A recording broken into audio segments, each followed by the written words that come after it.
आज चैत्र शुक्ल नवमी अर्थात रामनवमी।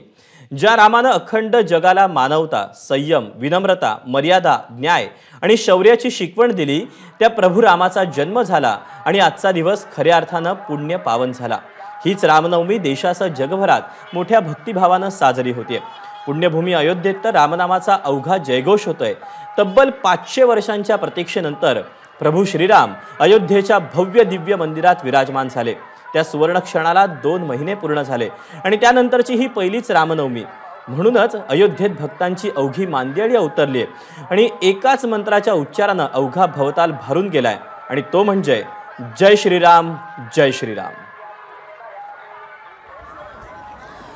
आणि आपण थेट अयोध्येमध्ये जाऊया। निलेश बुधावले माझा सहकारी आपल्या सोबत आहे।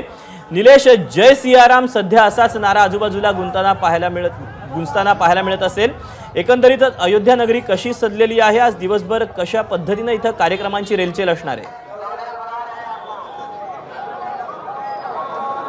दीपक, तब्बल 500 वर्षानंतरची ही रामनवमी आहे, त्यामुळे ती धूमधडाक्यात करण्यासाठी अयोध्यावासियांची मोठ्या प्रमाणामध्ये या ठिकाणी गर्दी आपल्याला पाहायला मिळते। संपूर्ण देशभरामधून या ठिकाणी भाविक यायला सुरुवात झालेली आहे आणि यामुळेच मागच्या 2 ते 3 दिवसांपासून जी VVIP पासेसची लाईन आहे ती देखील आता बंद करण्यात आलेली आहे।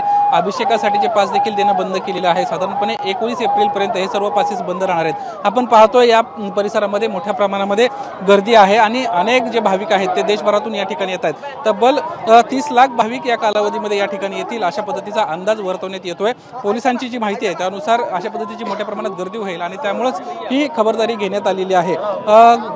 गावखेड्यातून येणाऱ्यांची मोठ्या प्रमाणामध्ये संख्या आहे, त्यामुळे पोलीस बंदोबस्त कडेकोट ठेवण्यात आलेला आहे। पहाटे 3:30 वाजता अभिषेक, शृंगार आणि दर्शन सुरू झाल्याचं आपल्याला पाहायला मिळतंय। यावेळी अभिषेक पार पडला आणि त्यानंतर रामलल्लाच्या दर्शनाच्या रांगा ज्या आहेत ते सुरू झालेले आहेत। आपण पाहतोय अशा पद्धतीचे बाल राम देखील आपल्याला या ठिकाणी पाहायला मिळत आहेत। हे अगदी छोट्या छोट्या गावातून येणारी ही सर्व मंडळी आहे। आजच्या या दिवसाच्या निमित्तानं आणखीन एक महत्त्वाची बाब अशी आहे की आज उशिरापर्यंत दर्शनाची रांग सुरू राहणार आहे। सध्या उन्हाचा पारा या ठिकाणी 35 अंश सेल्सिअस पर्यंत आहे, त्यामुळं भाविकांना काळजी घ्यावी अशा पद्धतीचं आवाहन या न्यासाच्या वतीनं करण्यात आलेलं आहे।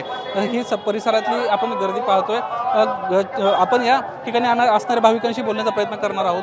कहाँ से आए हैं आप और क्या प्रतिक्रिया है? छत्तीसगढ़। क्या प्रतिक्रिया आज की? बहुत अच्छा लगा, बहुत बढ़िया लगा। 500 साल के बाद राम मंदिर में आए। हाँ जी, बहुत अच्छा लगा, बहुत बढ़िया लगा। ये हमारे जय जय श्री राम। क्या कहेंगे? जय जय श्री राम। दीपक, आपण पाहतोय अशा पद्धतीचा जल्लोष या ठिकाणी एक जल्लोषाचं वातावरण आहे आणि भाविकांची जी गर्दी आहे आता दिवसभरामध्ये मोठ्या प्रमाणामध्ये वाढण्याची शक्यता आहे। आता जवळपास 11 गेट आहेत जिथून भाविक आतमध्ये जात असतात। जवळपास 3.5 ते 4 किलोमीटर लांबच वाहनं थांबवण्यात येत आहेत आणि त्या ठिकाणाहून चालत भाविकांना या ठिकाणी यायचं आहे। यासोबतच प्रशासनाकडून काही सूचना देखील देण्यात आलेल्या आहेत। या ठिकाणी येताना मोबाईल्स आणू नयेत अशा देखील सूचना आहेत। यासोबतच या ठिकाणी जे रॅकेट्स करण्यात आलेले आहेत शूजसाठी हे देखील जवळपास अर्धा पाऊण किलोमीटर लांब आहेत, त्यामुळं उन्हाच्या या तडाख्यामध्ये भाविकांची जो उत्साह आहे तो असाच राहणार आहे। मात्र या येताना काळजी घ्यावी असं देखील एक आवाहन करण्यात येत आहे। हे समोरचे आपण दृश्य जे आहेत आपण बाल या ठिकाणी एक राम आहेत त्यांच्याशी बोलण्याचा या ठिकाणी प्रयत्न करणार आहोत। कहाँ से आए? जिला इटावा, जसवंत नगर। किस तरह का माहौल है? आप भी राम को लेके आए? बहुत अच्छा माहौल है इधर, धार्मिक नगरी लग रही है अयोध्या। आपण पाहतोय अशा पद्धतीनं लहान लहान मुलांना घेऊन या ठिकाणी येणाऱ्यांची संख्या आहे। उत्साहाचं वातावरण आहे। 500 वर्षानंतर अशा पद्धतीनं राम मंदिराचं उद्घाटन जानेवारीत पार पडलं आणि त्यानंतरची ही रामनवमी आहे, त्यामुळं अतिशय उत्साहामध्ये जल्लोषात ही रामनवमी साजरी होताना आपल्याला पाहायला मिळते। दीपक, स्वाभाविकच आज दिवसभर अयोध्येमध्ये कशा पद्धतीनं कार्यक्रम होणार आहेत या सगळ्याबद्दलचे अपडेट तुझ्याकडून जाणून घेत राहू। तुर्तास धन्यवाद दिलेल्या सगळ्या सविस्तर माहितीबद्दल आणि साधलेल्या संवादाबद्दल।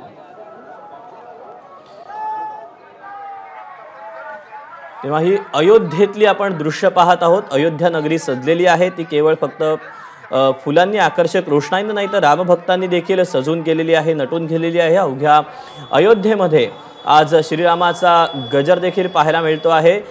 2 महिने होऊन गेलेले आहेत प्राणप्रतिष्ठा होऊन भव्य दिव्य मंदिरामध्ये प्रभू श्रीराम विराजमान झालेले आहेत आणि तब्बल 500 वर्षांच्या प्रतीक्षेनंतर ही येणारी रामनवमी आज वेगळी आहे। एबीपी माझा, उघडा डोळे बघा नीट।